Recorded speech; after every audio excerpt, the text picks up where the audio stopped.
some days shit just gonna go wrong, and that's what happened today. To be honest, it's really that simple, and I can live with it because I've been through it before. If this is your first time, try drugs. And if you really want to try drugs, Arsenal got Tottenham at home. Ladies and gentlemen, welcome back to the Shirtless Plantain Show. This is an FA Cup edition. We decided, you know what? We're going to do Arsenal versus Man United, a quick reaction. Obviously, you have myself, Tosin, alongside Dean. Coach is right now taking care of life, but it's just us two. So first and foremost, Dean, how are you? I have been better, but I am well. And before you continue listening to this episode of the podcast, hit pause and head over to YouTube to catch Coach with an instant reaction to the game. We personally don't know what the fuck he said on there. That nigga was mad emotional in the chat. So it's probably hilarious. If you like the Schadenfreude, go. If you need something to calm you down, there might be maybe 30 seconds of that in there. But just go anyway. Do it for me, because I'm your friend. Yeah, and if you want to hear angry British person, just hit play. It's always nice. That's not Nigel Farage. You know, like every so often you want a nigga to say the things you don't want to hear. You know, so Coach got you today, if that's the case. That's what the Phoenix Sun said. Somebody said they need a nigga. So go listen to that nigga. Anyways, United, Arsenal, FA Cup. If you've been fans of either one of these clubs, we've had history together in the FA Cup. It just is what it is. We are truly tethered to each other. It just is what it is. It's very Batman and Joker, you know. Yeah. I don't know who's who in the equation, but this is just this as painful as this is for the Arsenal fan on this podcast. This game fits in with all the other classics in the catalog of great, not just great FA Cup ties between these teams, but just great ties in general. Like this is because we have we have a minimum of 2 games against each other every season. Yeah. And some years, like this year, we get more games. And not all of those games are classics. Like say the last time you guys were at the Emirates where you lost 2-0, that wasn't really a classic United Arsenal game. But this one, despite Arsenal being on the wrong end of it, definitely goes on as one of those classics in that, you know, long, shitty stream of games that I'm kind of getting tired of. Bro, the first half, I'm not going to lie to you, I had to go look at the 2002 Premier League table because I thought I was watching Everton and Bolton. That shit was... And here's the thing, okay? I'm going to say something that's going to get me in trouble, and I'm sorry in advance. I know why Arsenal wore the white kits. Obviously, there's crime in London, and we understand that. But for me and my black heart, and me as somebody who's been watching Arsenal United for most of my life, when this Arsenal United playing is no red from either team, that's not it, okay? I'm sorry. Like, I understand completely why they're wearing those kits, but Arsenal in white, United in blue, this isn't what Wenger and Sir Alex Ferguson died for. This is not what our uncles... This is not it. Not at all. I will say, specifically from an Arsenal fan's point of view, I think... So in Mikel Arteta's first half season, he won the FA Cup. And I believe pretty much since then, in the FA Cup, Arsenal has partaken in this very wonderful No More Red initiative, which from what I hear, I'm not on the ground in London, but from what I hear from people there, Coach probably would be able to speak a little more eloquently about that initiative. But it's supposedly one of the better initiatives of its kind anywhere in Europe. You know, so it's a very worthy cause. It's you know, we're basically giving youth something to do besides doing things that they shouldn't be doing. You know, like for sure. You know, No More Red refers to, I believe, you know, the epidemic of knife crime in London, and Arsenal, you know, doing their part to raise visibility in the effort to curb that. You know, so it's a very worthy cause. So I've said all that. Now let me turn on my my beast brain. I don't like these kids. Okay, we never went, like, every time we wear these kits in the FA Cup, things go bad. And today, of all the bad results that we've had in this No More Red kit, today was by far the worst. Like, it was the greatest hits of all the worst things that can happen to a team in a football game. Like, this, simply put, was a disaster for Arsenal. It was a complete fucking disaster. We have one striker gets injured in Gabi Jesus. The other striker clearly loses whatever confidence he has left. So now Arteta is left with nothing up front, really, at the moment. We play for probably around 35 minutes, a man up, but missed the penalty that should get us the win, the easy win in the game.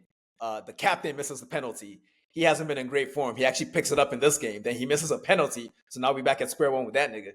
Um, it was just all bad. United scored from essentially what might have been there. I think Kobe Mainoo had a shot in the first half.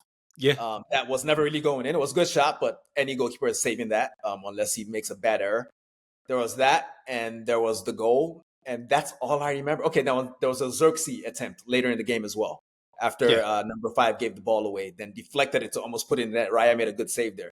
But at that point, by the time Xerxes and them came on, like United's last set of substitutions, I already knew what was going to happen in this game. I just kind of sat there. You know, it was like being a character in one of the Jason movies, and he's just pulling up with that machete, and you know what's about to happen.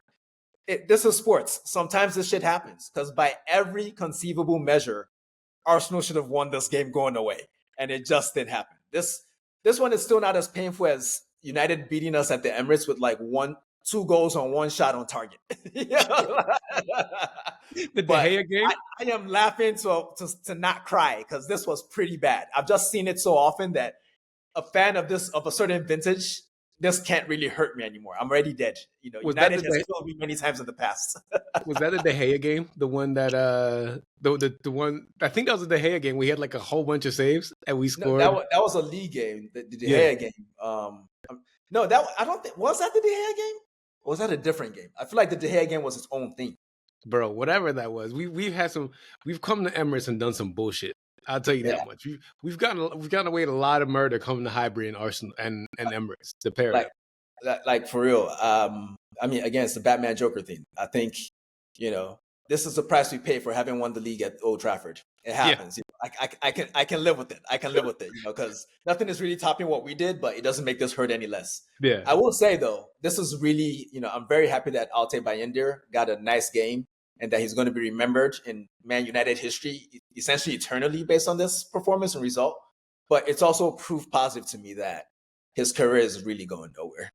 Because every one of these niggas that shows up to the Emirates and does a madness, you know, like one of these niggas that's not like a main man of the team, you know, like someone like, I'm trying to think.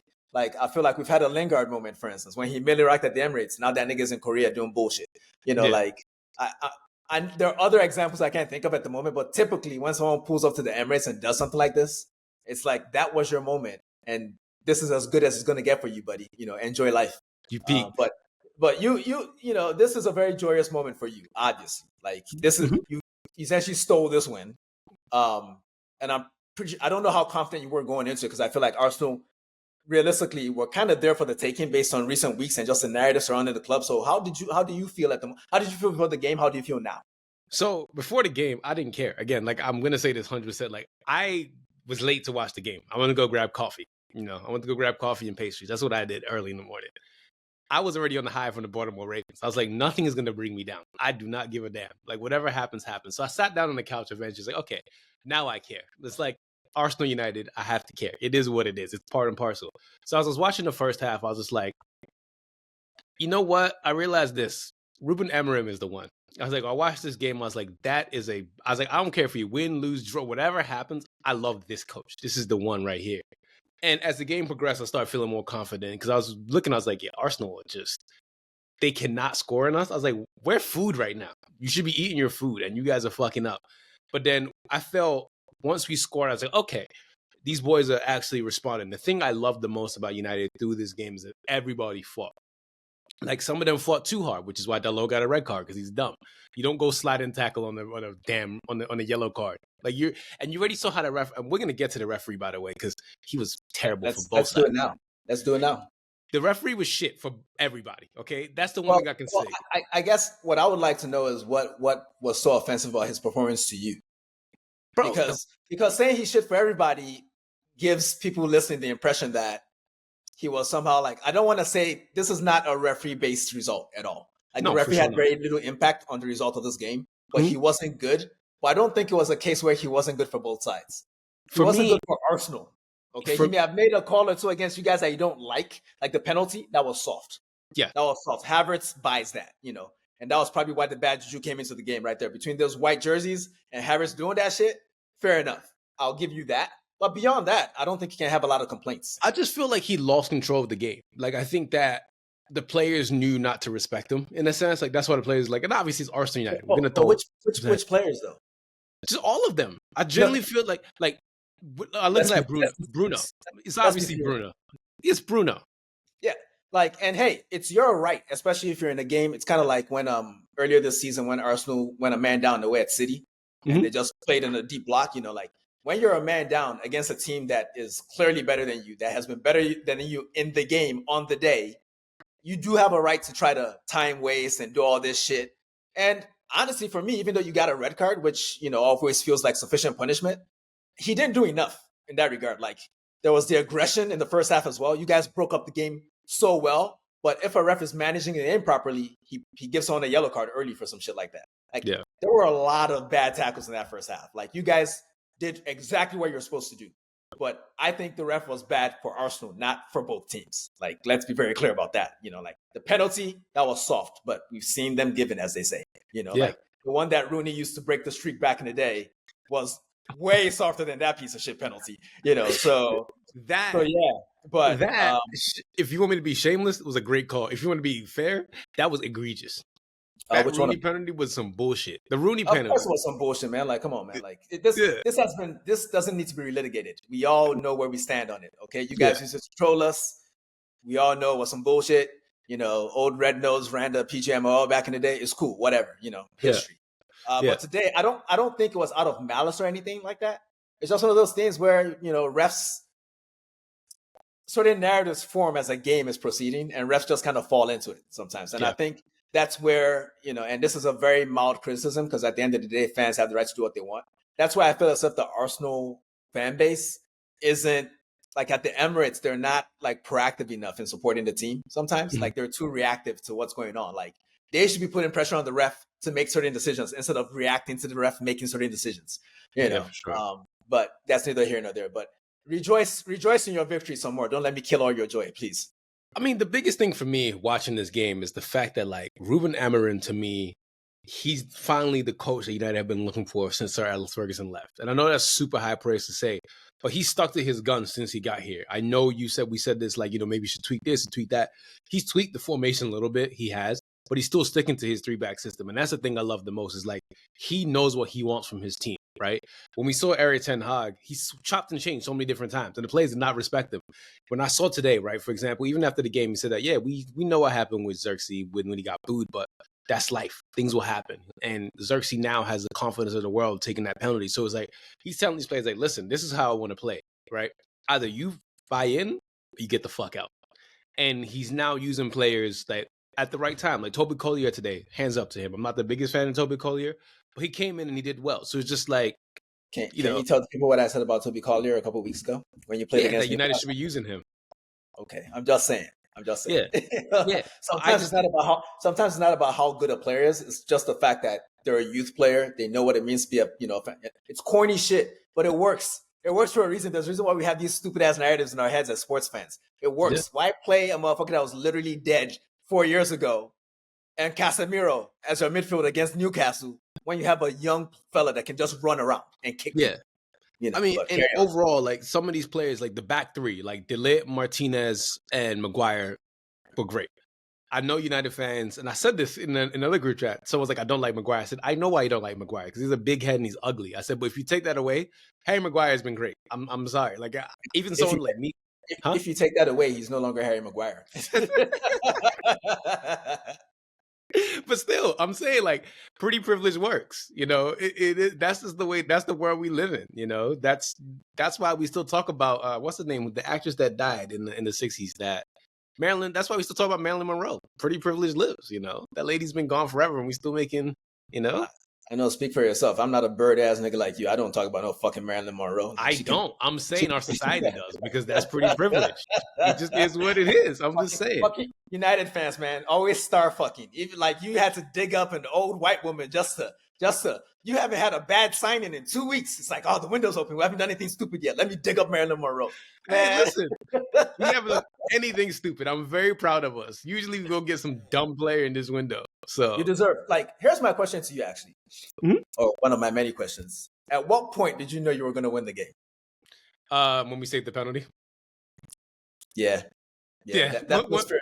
Like, that's why I was so mad when there was a little fracas around the penalty. When they started, I was like, fuck, I don't know who I wanted to take it at that point, but I was just like, I'm not confident that because the penalty was actually a great save from Bayindir. Like that, Yeah.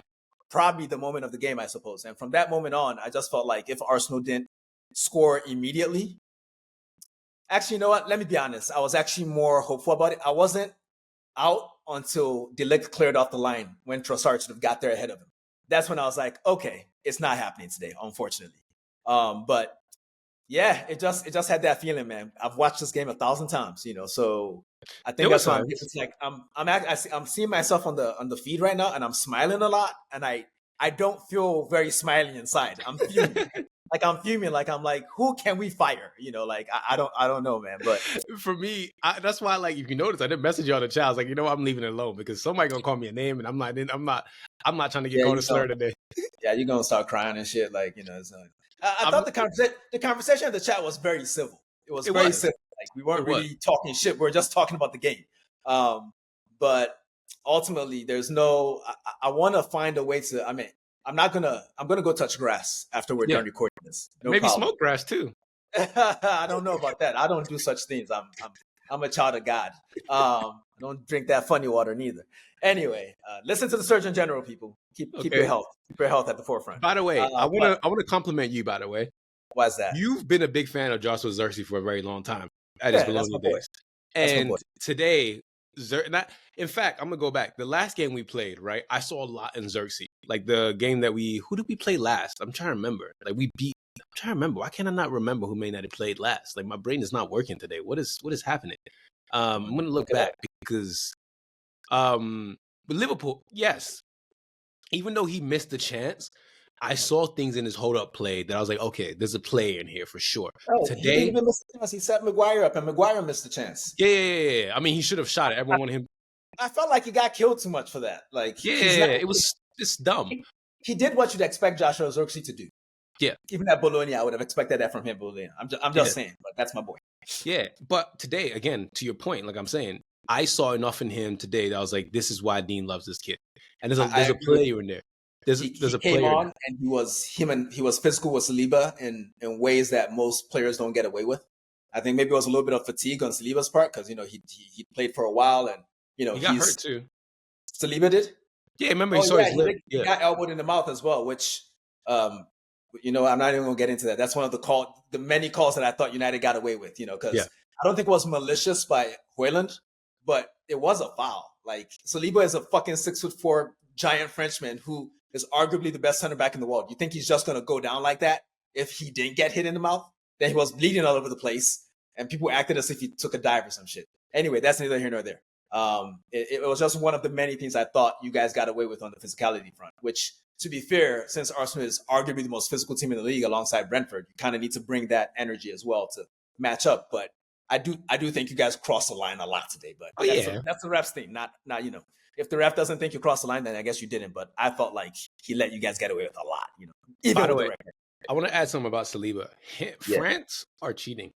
To have Saliba and Euro as your center back options, then you have a lot more is foolishness. Because Euro's going to be a good player. Like I'm really enjoying the way that like Ruben Amorim is not using him too much. He's using him sparingly. He's like putting him in like certain like minutes here, minutes there. He's not really overexerting him, and I really enjoy the way he's bringing this kid up because you can see the talents there in that kid. There's a lot of talent in that kid.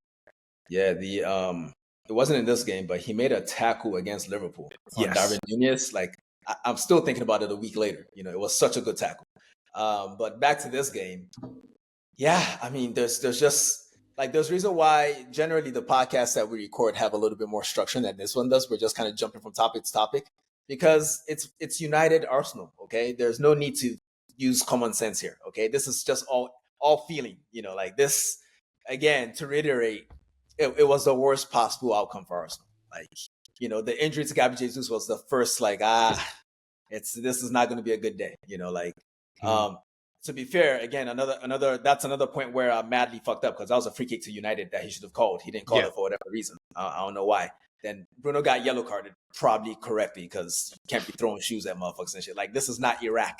Don't throw your shoe. Like George Bush is not the ref. Don't throw your shoe at the nigga. You know? Yo, Bruno lost his mind. I was like, yo, come on, man. Like, I know you're upset, but you throwing your shoe like it's George Bush? Come on, brother. It's crazy, man. But the way he finished that goal, though, whew, that was elite. That's why so many United fans are hooked on the Bruno drugs, man. Like, he does so much dumb shit, but you know he can always pull out some shit like that at any given time. By the way, great finish, but I have to give big shout out to Garnacho. A lot of times Garnacho does not use his brain. This time he used his brain, looked up and found Bruno. So I have to give my plaudits to him. That was, Napoli, if you want to buy him, that's an extra 25, 30 mil just for that. Just because I said so. Yeah, I don't think that's happening, but whatever. No. Yeah, I think let me do a little bit of a evaluation of sort of like the Arsenal players on the day. I thought I expect more from Timber than he's given us in the past couple of weeks. Like, I feel like he tries to like grab the bit, but I think it's one of those things where you join the team at a certain time, so it's not quite your place to be the one that steps up yet.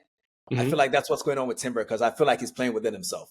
Yeah. Saliba is Saliba. No comments there. Like, he's great. Like, even if he's bleeding from the mouth, he's great. Gabriel, he committed the error that led to the goal. So that's a demerit.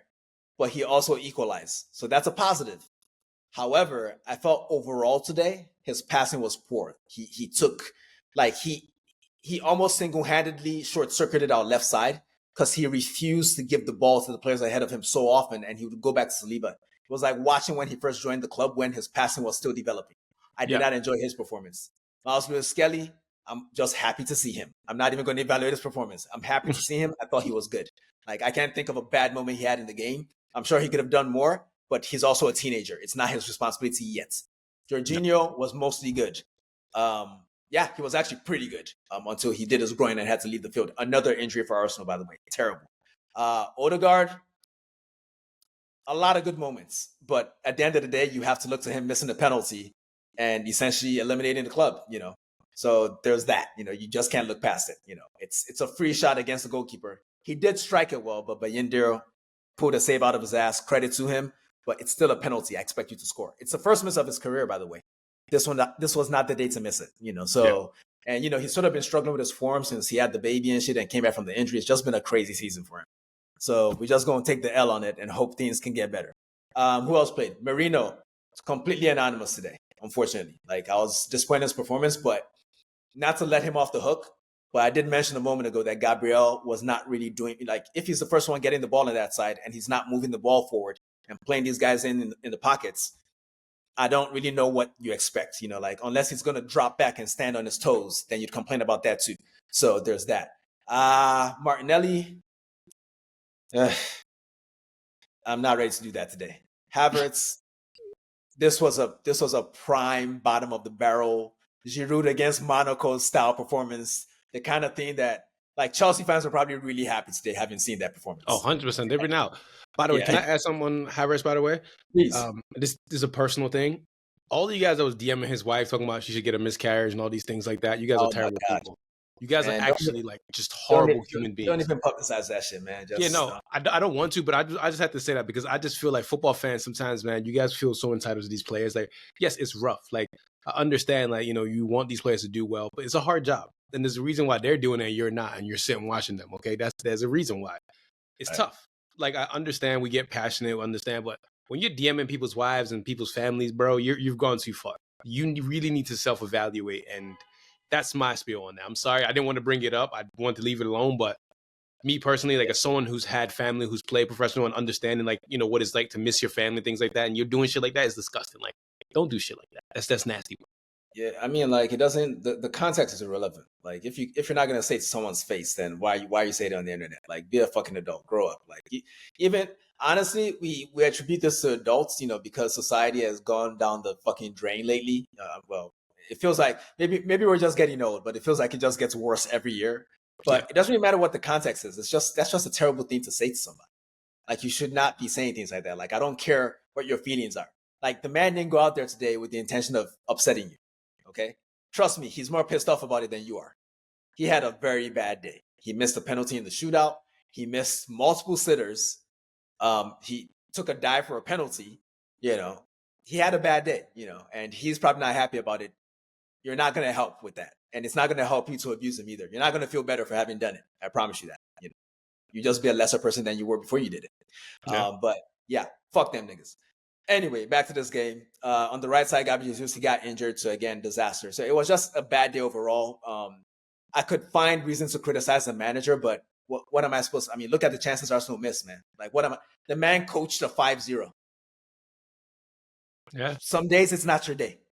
It's really that simple, Yeah. So, I mean, I could go down the list for United and do the same thing, but the only thing I'm going to say again, we finally have a really good coach, and I'm sure you could probably see that. These guys went to the Etihad. I think he's a good coach. Yeah. But I think the sample size is a little small for you to be saying that, because I remember these early down, and I think he's probably going to succeed.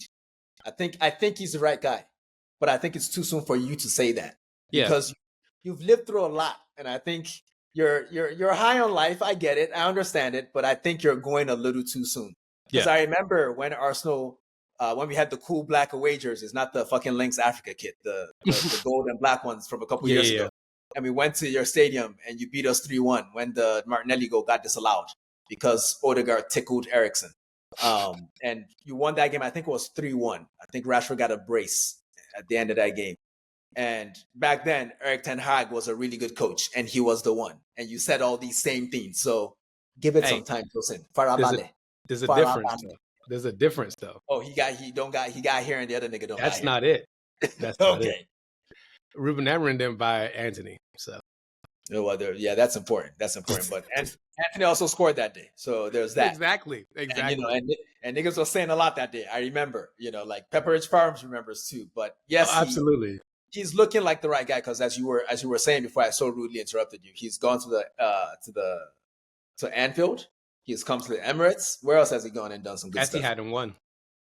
Oh, wait, y'all beat City 2-1.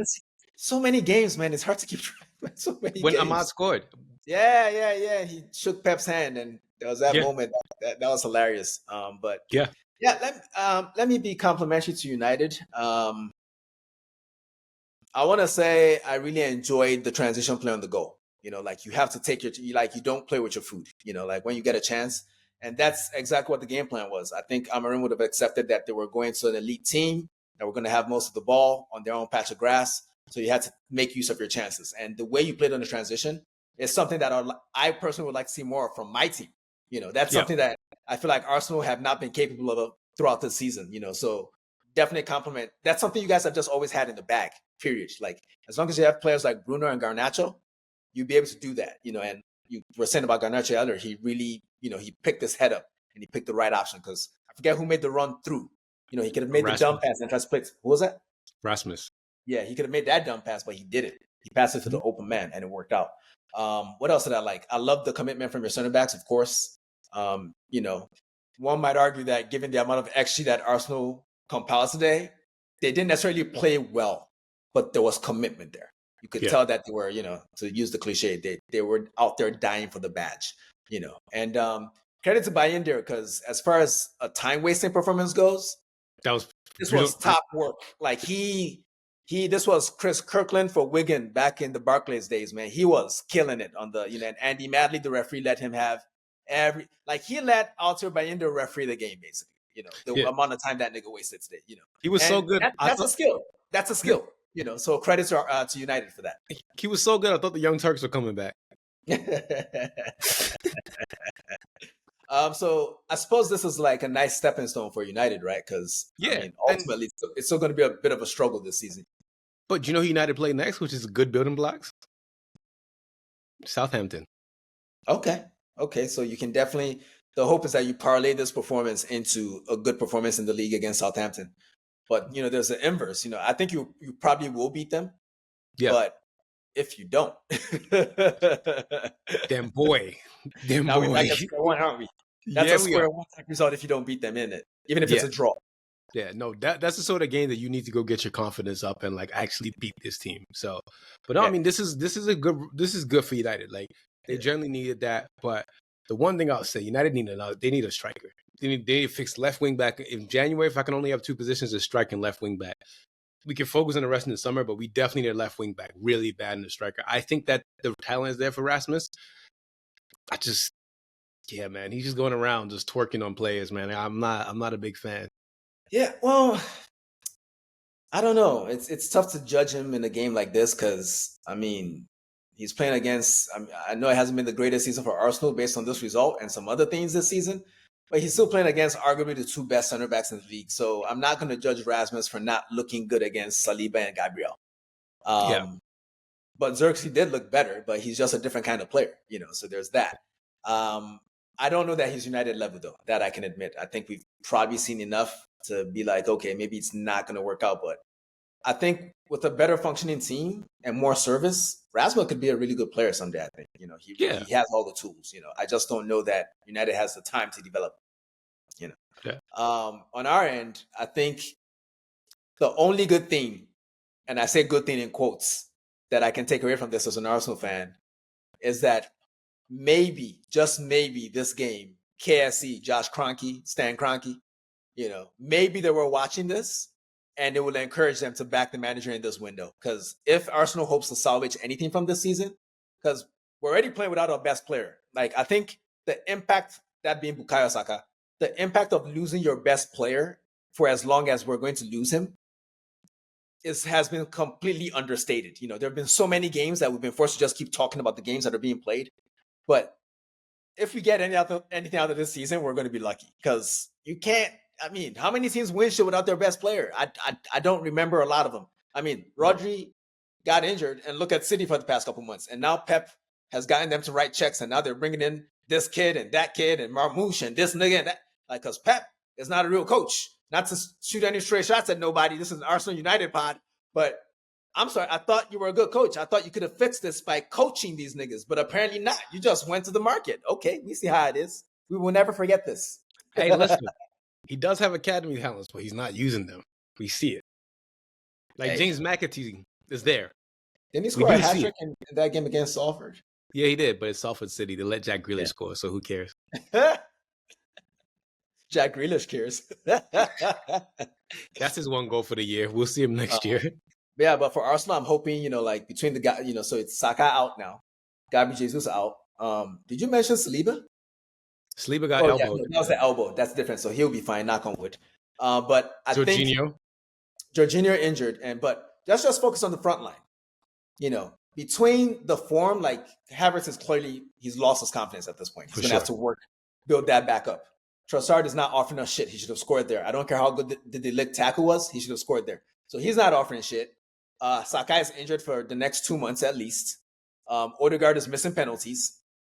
Raheem Sterling looked good in patches today, but he tired. Then just started giving the ball away every time.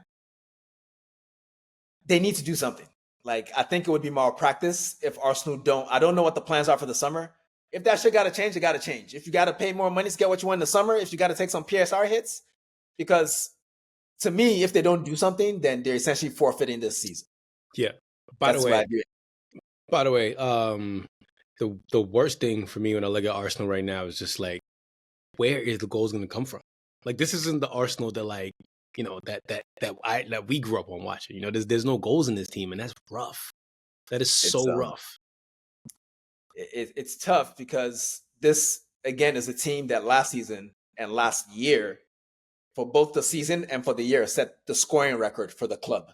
So there's goals in the team overall, but I think it's just been a rough season. There have been a lot of weird suspensions. There's been a lot of weird injuries. You can call them excuses. They're just the reality of the situation. Yeah. And when a team can't consistently play the same players and build chemistry and build momentum, you get results like this.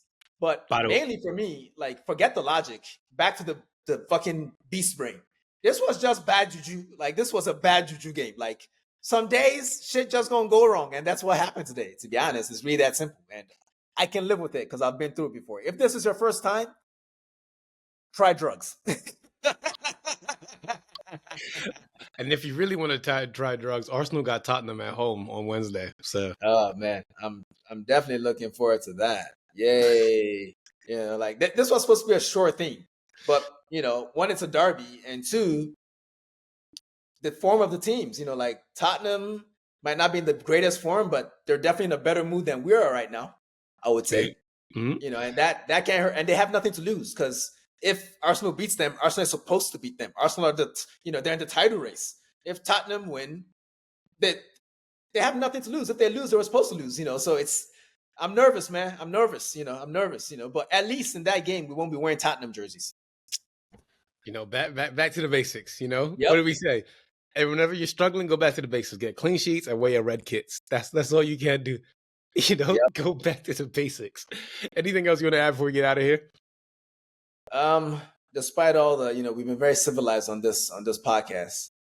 I still just want to say, for the record, fuck Manchester United and fuck you for making me do this pod, and have a nice day. And I love you too, my brother. We're out. Everyone take it easy. Peace. Peace. Hey folks, this is Dean from the Shirtless Plantain Show. Don't forget to subscribe, comment, and follow us on all our socials. You can see them right beneath our recordings in every video. Thanks again, and see you on the next one.